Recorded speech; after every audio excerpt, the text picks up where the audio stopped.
kendi kendine geçen bir nöbettir. Biz nöbetin geçmesine yardımcı oluruz. Kişinin zarar vermesini, kendisine zarar vermesini engelleriz. Başını sağa da sola çeviririz tükürük etmesin diye. Kesinlikle vücudunu hiçbir yerine atmaya çalışmarız. İmkanı yok. Yani biz o parmağımızı sokarsak koparabiliriz. Ki bunun örneği Balıkesir Devlet Hastanesi'nde pansuman odasında bir hemşire arkadaşımız da var. Çocuk 8 yaşlarında. Çocuk da. Bir kalem koyabilir. Şimdi yaz hastayı tam yana doğru koma pozisyonuna çevirebiliriz. Ya da başını sağa ya da sola çevirebiliriz. Yok. Hepiniz sağ ayağınızı bacak arasına alın. Sağ. Bacak arasına. Sol elinizi şuraya alın. Öne eğin.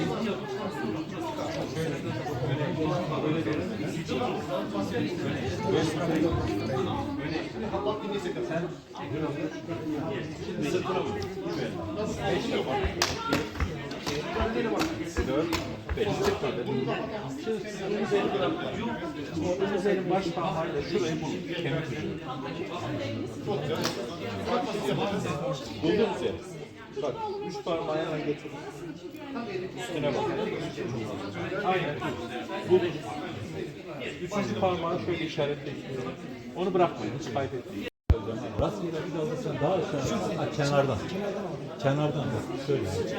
Yanaktan geldim, nesnenin altına geldiğimde elini gördüm.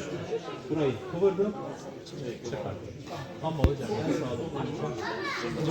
hamur açmayı sağladık. A'yı yaptık. Şimdi B'ye geldik. Bak dinleysek yapalım hocam. Bak dinleysek yaptık. Ya bu sorunum yoksa kalkmasıyla başlıyoruz. Çocuklara neyle başlıyoruz? Sorunla başlıyoruz. Ama bunu çok sağ olun. Diyorum teşekkür ederim. Sağ olun.